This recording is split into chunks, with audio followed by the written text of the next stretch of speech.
The shattered pieces of my favorite vase lay scattered across the hardwood floor, a fitting metaphor for my crumbling marriage. I stood frozen, staring at the mess, my trembling hands still clutching the damning evidence. Alex's phone with a string of intimate text messages from someone named Margaret. "Stephanie, I can explain." Alex's voice cracked behind me. I whirled around, my eyes blazing. "Explain? Explain what, Alex? How you've been lying to me? Cheating on me?" My voice rose with each accusation. He took a step forward, hands raised in surrender. "It's not what you think. Margaret's just what?" I spat. "A friend? A colleague? Don't insult my intelligence." The tension in the room was palpable, thick enough to choke on. I could see the panic in Alex's eyes, the way he kept glancing at the door as if plotting his escape. "How long?" I demanded. "Steph, please, how long?" he sighed, shoulders sagging. 6 months. The admission hit me like a physical blow. 6 months, half a year of lies, of betrayal. I stumbled backward, gripping the edge of the kitchen counter for support. "I'm sorry," Alex whispered. "I never meant for this to happen." A bitter laugh escaped my lips. "Oh, you never meant for it to happen? What, did you trip and fall into her bed?" "It's not like that," he protested weakly. "Then what is it like, Alex? Please enlighten me." He ran a hand through his hair, a gesture I once found endearing. Now it just made my stomach churn. "Things haven't been great between us lately. You're always working, always stressed. Margaret," she listened. She understood. "And I don't?" I felt my anger rising again. "I've supported you, Alex. I've worked my ass off so you could stay home, pursue your passions. Was this how you repaid me?" The doorbell rang, startling us both. I glanced at the clock, 3:15 p.m., right on time. "That's Laura," I said. My voice suddenly calm. "I asked her to come over." Alex's eyes widened. "You told Laura?" "No," I replied, moving towards the door. "But I'm about to." "Stephanie, wait." I yanked open the door, revealing Laura's concerned face. "Hey, sweetie. I came as soon as I got your message. What's wrong?" I stepped aside, allowing her to enter. "Laura, I'm so glad you're here. I need your help. It seems your dear friend Alex has been having an affair." Laura gasped, her gaze darting between Alex and me. "What? Alex, is this true?" Alex's face had gone pale. "Laura, it's complicated. You don't understand." "Oh, I think I understand perfectly," Laura cut him off, her voice ice cold. She turned to me, wrapping an arm around my shoulders. "What do you need, Steph?" I took a deep breath, feeling a strange sense of calm wash over me. "I need you to help me pack a bag. I'm staying at my mother's tonight." "Of course," Laura nodded, shooting Alex a withering glare. As we headed upstairs, I heard Alex call out desperately, "Stephanie, please, we can work this out. Don't leave." I paused on the stairs, turning to face him one last time. "You know, Alex, when Laura introduced us, I thought I'd found my happily ever after. Guess I was wrong." With that, I continued up the stairs, leaving Alex standing alone in the wreckage of our living room and our marriage. As I threw clothes into a suitcase, my mind raced with questions. How had we gotten here? What would I do now? And most importantly, how would I make Alex pay for what he'd done? One thing was certain. This was far from over. The gentle hum of my mother's ancient coffee maker filled the kitchen as I sat at her worn oak table, staring into the depths of my mug. It had been 3 days since I'd left Alex, and the pain hadn't dulled one bit. "Sweetie, you need to eat something," Mom said, sliding a plate of toast in front of me. I shook my head. "I'm not hungry," she sighed, taking the seat across from me. "Stephanie, I know you're hurting, but starving yourself won't solve anything." "Nothing will solve this, Mom," I muttered. The doorbell rang, startling us both. Mom rose to answer it, and I heard Laura's voice in the hallway. A moment later, they both entered the kitchen. "Hey, Steph," Laura said softly, her eyes full of concern. "How are you holding up?" I shrugged, unable to form words. Laura sat beside me, placing a comforting hand on my arm. "I brought you something," she said, sliding an envelope across the table. "It's the information on that divorce lawyer I told you about." The word divorce hit me like a punch to the gut. "I don't know if I'm ready for that," I whispered. Laura's expression hardened. "Steph, you can't let him get away with this. You deserve better." "But what if it was just a one-time thing?" I heard myself say, hating how weak I sounded. "Maybe we could work it out." "Stephanie Marie," my mother's sharp tone cut through my thoughts. "Don't you dare make excuses for that man. He betrayed you." I felt tears welling up in my eyes. "I know, but we've been together for so long. How did we end up here?" Laura squeezed my hand. "Why don't you tell us about it?" "Sometimes talking helps." I took a deep breath, memories flooding back. "Do you remember when we first met?" At that charity gala? Laura nodded, a small smile on her face. Of course, you were working yourself to death, and I was determined to find you a nice guy to balance you out. And you introduced me to Alex, I said, my voice barely above a whisper. He was so charming, so attentive. Remember how he brought me coffee every morning at the office for a week straight? He certainly knew how to make an impression, Mom chimed in. I nodded, lost in the memories. He was so supportive of my career, always pushing me to go for promotions, to take on more responsibility. He said he was proud of my ambition. What changed? Laura asked gently. I shrugged, feeling the familiar ache in my chest. I don't know. After I got that big promotion last year, things just shifted. He started complaining about how much I worked, how I was never home. It's like he resented my success. Men often do, Mom muttered. But that's no excuse for cheating, Laura added firmly. I nodded, feeling a spark of anger ignite within me. You're right, it's not. Just then my phone buzzed. I glanced at it, my heart racing when I saw Alex's name on the screen. It's him, I said, my voice shaking. Laura's eyes narrowed. What does he want? I opened the message, my hands trembling. As I read it, I felt the blood drain from my face. Steph? Mom's voice sounded far away.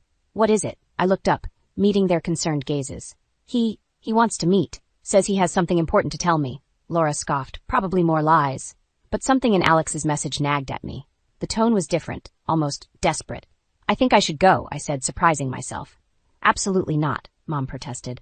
Stephanie, you can't be serious, Laura added. I stood up, suddenly feeling more alive than I had in days. I need to know what he has to say. I need closure. They exchanged worried glances, but I had made up my mind. Whatever Alex had to tell me, I was ready to face it.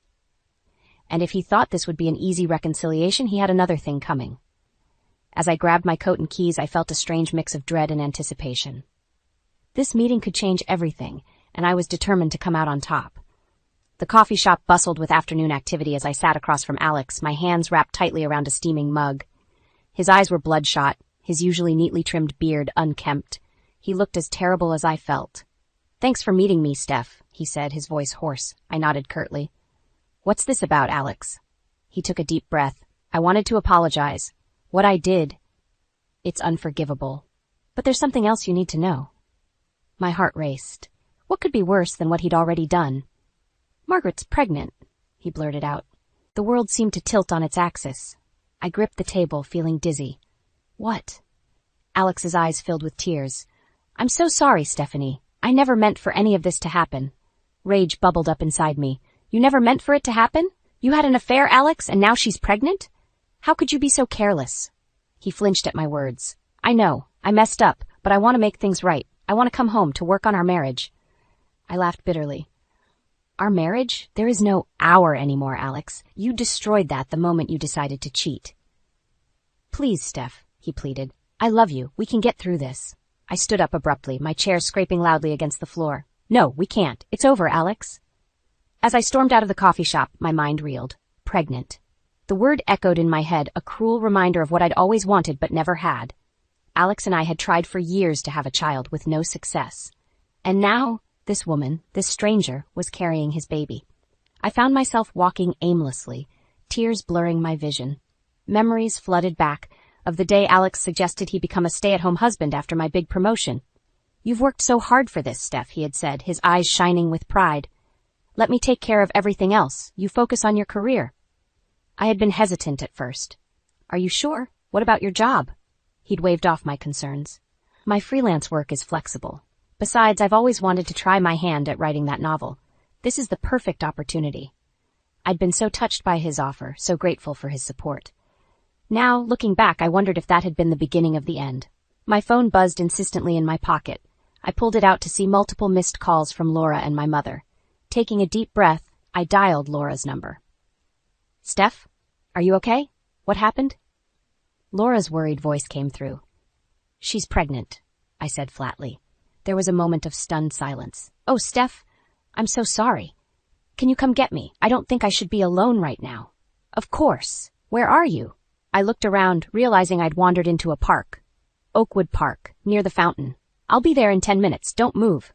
As I waited for Laura, I sat on a nearby bench, watching families stroll by. Children laughed and played, their parents smiling indulgently. It was a scene I'd always imagined for myself and Alex. Now that dream was shattered. Laura's car pulled up and she rushed over, enveloping me in a tight hug. "Oh, honey," she murmured. As we drove back to my mother's house, Laura kept glancing at me worriedly. "What are you going to do?"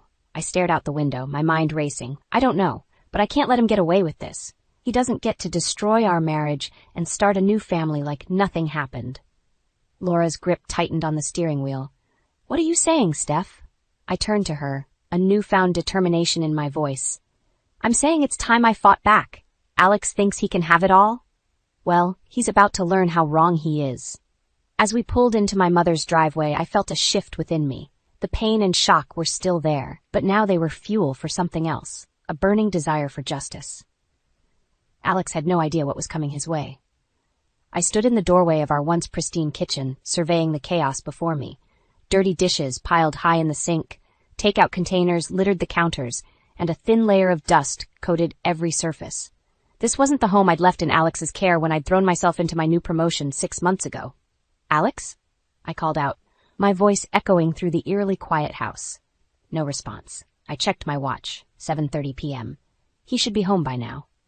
As I moved through the house, the neglect became more apparent. Laundry baskets overflowed with unwashed clothes. Mail was scattered across the coffee table, and Alex's home office looked like it hadn't been touched in weeks. My phone buzzed. A text from Alex. "Working late. Don't wait up." I felt a familiar twinge of disappointment, mixed with a new sense of suspicion. This wasn't the first time he'd sent such a message lately. Determined to salvage something of my evening, I rolled up my sleeves and started tackling the kitchen mess. As I scrubbed and sorted, my mind wandered to the early days of our marriage, when Alex had been so eager to take on the role of house husband. "You focus on your career, Steph," he'd said. "I'll take care of everything here." Those words rang hollow now as I wiped down counters and loaded the dishwasher. What had changed? As I reached for a stack of mail to organize, an unfamiliar envelope caught my eye. It was addressed to Alex with no return address. My heart raced as I held it, debating whether to open it. Before I could decide, my phone rang. It was Laura. "Hey, Steph, how are things?" I sighed, sinking into a kitchen chair. "Not great, Laura. The house is a disaster. Alex is working late again, and I just found a suspicious letter." "A letter?" Laura's voice sharpened. "What kind of letter?" "I don't know. I haven't opened it." "Well, why the hell not?" Laura demanded. "Steph, you need to know what's going on." I hesitated, my fingers tracing the edge of the envelope. "It feels wrong, like I'm invading his privacy," Laura scoffed. "Privacy? Stephanie, wake up. Something's not right here. You need to protect yourself." Her words hit me like a splash of cold water. She was right. I'd been making excuses for Alex's behavior for too long. With trembling hands, I tore open the envelope. Inside was a single sheet of paper, a bank statement. As I scanned the document, my blood ran cold. "Laura," I whispered, "he's been moving money, large amounts, to an account I've never seen before." "Oh, Steph." Laura's voice was filled with sympathy and anger. "I think it's time you face facts. Alex is up to something, and it's not good." As the reality of the situation sank in, I felt a strange calm settle over me.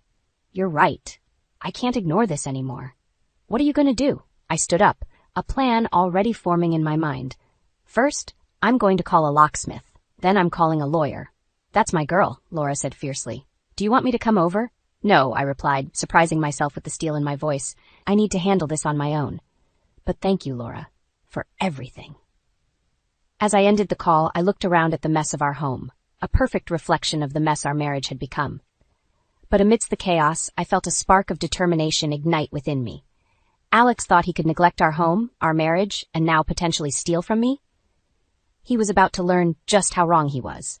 I picked up my phone again, this time dialing the locksmith. As it rang, I made a silent vow to myself. No more excuses, no more turning a blind eye.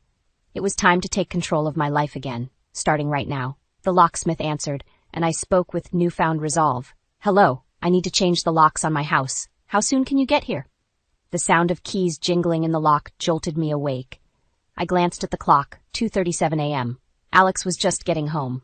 I sat up in bed, my heart pounding, ready for the confrontation I'd been rehearsing all night. "Stephanie?" Alex's surprised voice carried from the hallway. "Why are you still up?"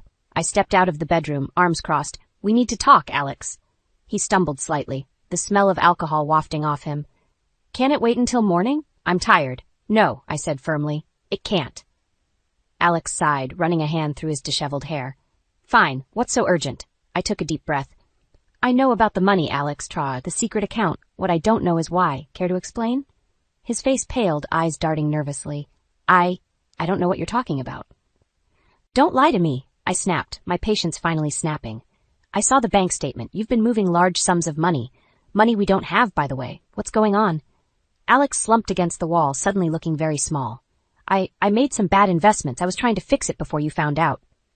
Bad investments? I echoed, disbelief coloring my voice. How bad? He wouldn't meet my eyes.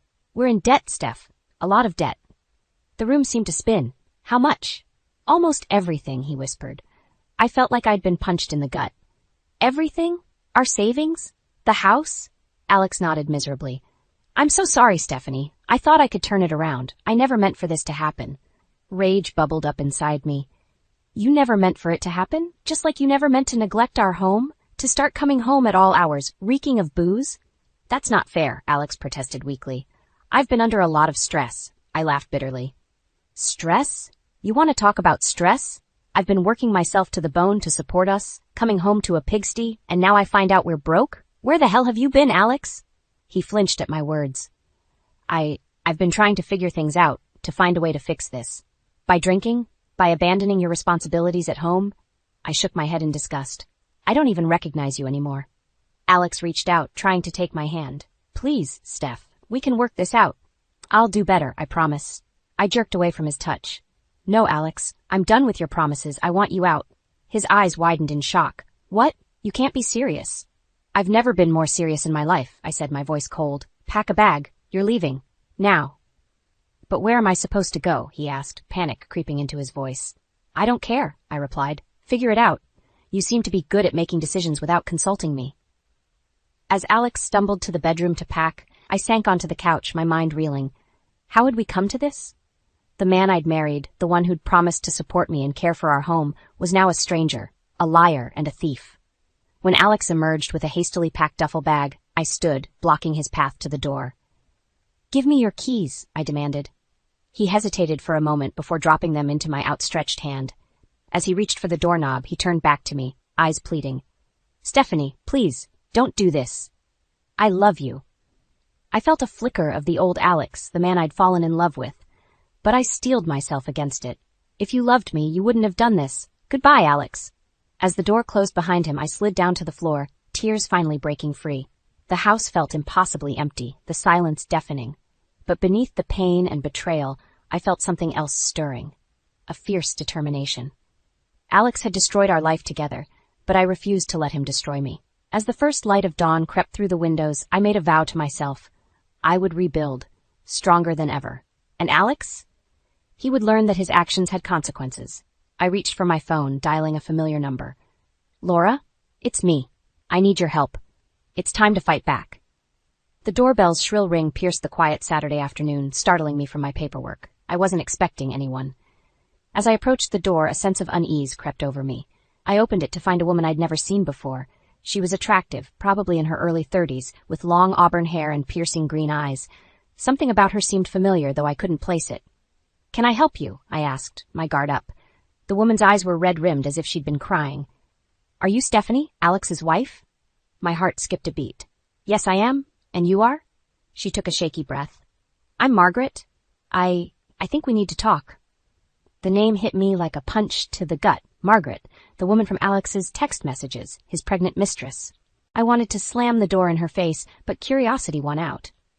Come in, I said, my voice cold. Margaret perched nervously on the edge of the sofa, wringing her hands. I'm so sorry to show up like this, but I didn't know what else to do. Alex, he's been lying to me. To both of us. I laughed bitterly. That doesn't surprise me. What did he tell you?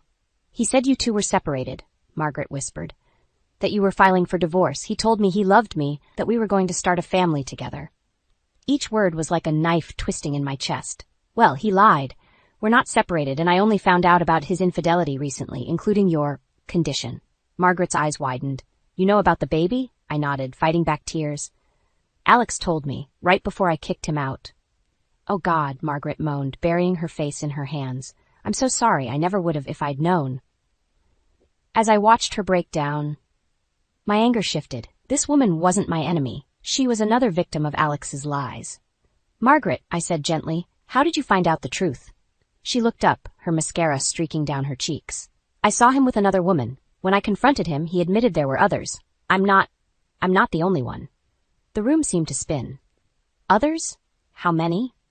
Margaret shrugged helplessly. "He didn't say exactly, but at least 3 that I know of. I felt like I might be sick. 3 other women, plus Margaret.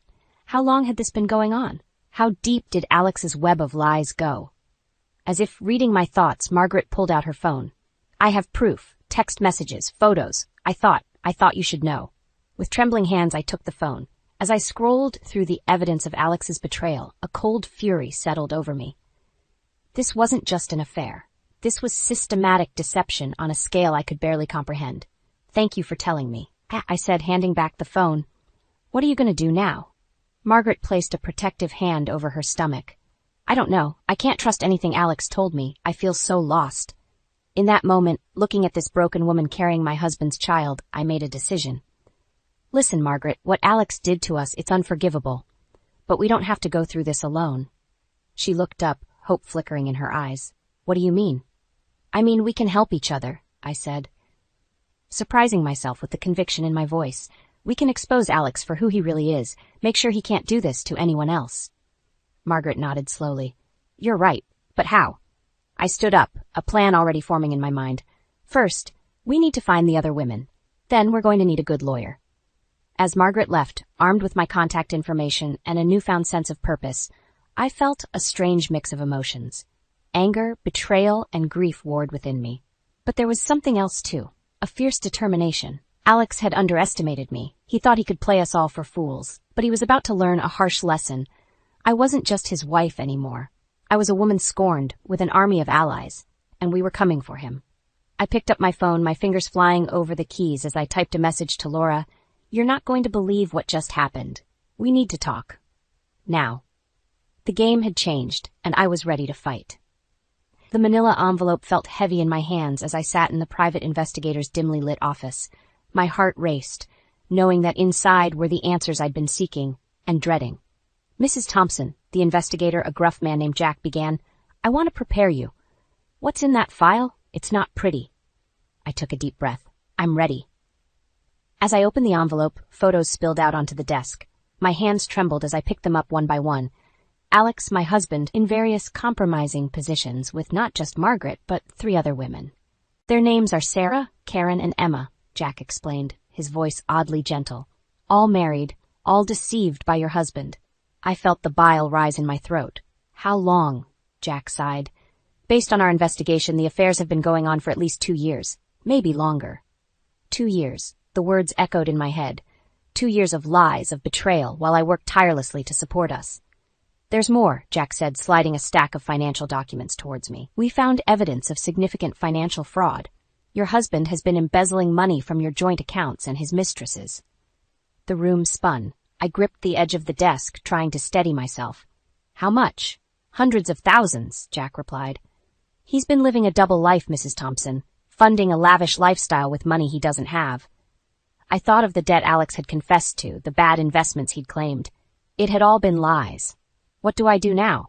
I whispered, more to myself than to Jack. He leaned forward, his eyes serious. "You have options. With this evidence, you could file for divorce, press charges for fraud, but there's something else you should consider." I looked up, meeting his gaze. "What?" "These other women, they're victims too.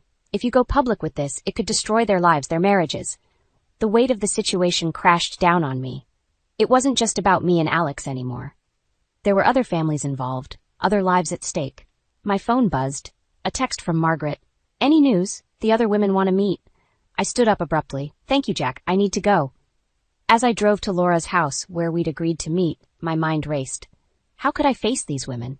What could I possibly say? Laura opened the door before I could knock, pulling me into a tight hug. "Are you okay?" she whispered.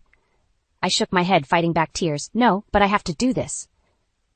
In Laura's living room, I found myself face to face with Margaret, Sarah, Karen, and Emma. The air was thick with tension and unspoken pain. "I'm sure you're all wondering why I've asked you here," I began, my voice shaking. "I've recently discovered the full extent of my husband Alex's activities." I laid out the evidence on the coffee table, the photos, the financial documents, the proof of Alex's elaborate web of lies. Gasps and sobs filled the room as each woman realized the depth of the deception. "He told me I was the only one," Sarah whispered, her face pale. "He promised to leave his wife for me," Emma added, her eyes filled with tears. As I watched these women, these strangers bound together by one man's betrayal, something shifted inside me. The anger and pain I'd been carrying transformed into a fierce determination. "Ladies," I said, my voice stronger now, "we have a choice to make. We can let Alex's actions destroy us, or we can fight back. Together." Karen looked up, a spark of hope in her eyes. "What do you mean?"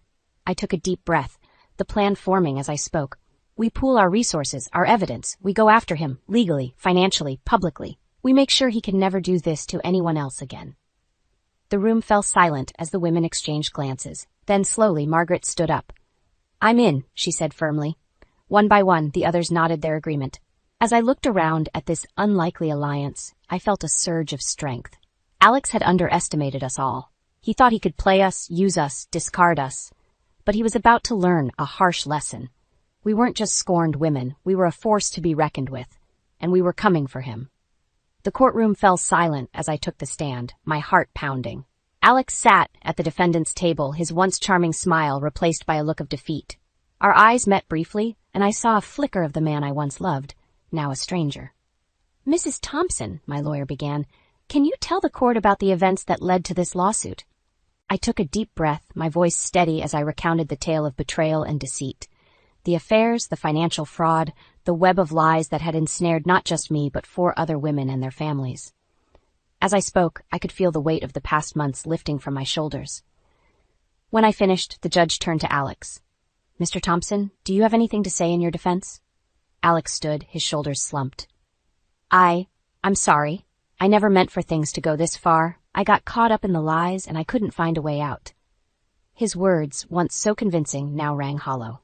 I watched as the other women, Margaret, Sarah, Karen, and Emma, each took the stand, sharing their own stories of Alex's manipulation. Their husbands sat in the gallery, faces etched with pain and anger. As the judge delivered her verdict, I felt a surge of vindication. Alex was found guilty on all counts: fraud, embezzlement, and multiple breaches of contract. The sentence was harsh, significant jail time and full financial restitution to all parties involved. But the real blow came when the judge addressed Alex's parents. "Mr. and Mrs. Thompson Sr., as co-signers on several of your son's fraudulent loans, you are legally obligated to cover a portion of the damages." I watched as Alex's parents, who had always treated me with thinly veiled disdain, crumbled under the weight of their son's actions. In that moment, I felt no joy, only a profound sadness for all the lives Alex had destroyed. As we left the courthouse, Laura squeezed my hand. "It's over, Steph. You did it." I nodded, tears pricking my eyes. "We did it. All of us." The other women gathered around, a strange sisterhood forged in shared pain and triumph. Margaret, her hand resting on her swollen belly, smiled sadly. "What happens now?" "Now," I said, surprising myself with the strength in my voice, "we heal. We move forward." In the weeks that followed, I threw myself into rebuilding my life. I sold the house, too full of painful memories, and found a cozy apartment closer to work. The settlement from the lawsuit provided a cushion, but more importantly, it gave me the freedom to start fresh. One sunny afternoon, as I was unpacking boxes in my new place, my phone buzzed with a text from Laura. "Dinner tonight? The whole gang wants to celebrate your promotion." I smiled, realizing I hadn't told her yet. After years of hard work, I'd finally been named partner at my firm. It felt like a validation of everything I'd been through, a reminder that I was more than just Alex's wife or victim. As I got ready for dinner, I caught sight of myself in the mirror. The woman staring back at me was different from the one who had first discovered Alex's betrayal. Stronger, wiser, with a glint of hard-won confidence in her eyes. At the restaurant, I was greeted by a chorus of cheers. Laura, my mother, and even the other women, now friends, had gathered to celebrate. As we raised our glasses in a toast, I felt a warmth spread through my chest. "To new beginnings," Laura said, grinning. "And to the power of women standing together," Margaret added, winking at me. I lifted my glass, looking around at these incredible women who had become my support system, my family. "To resilience," I said, "and to writing our own happy endings." As laughter and conversation flowed around me, I realized that this moment of joy, of connection, was the real victory. Alex had tried to break me, to diminish me. Instead, he had inadvertently set me free. Free to discover my own strength, to forge new bonds, to become the woman I was always meant to be. The path ahead was still uncertain, but for the first time in a long time, I was excited about the future. Whatever came next, I knew I could handle it. After all, I had survived the worst and come out stronger. This wasn't just an ending, it was a new beginning, and I was ready to embrace it with open arms.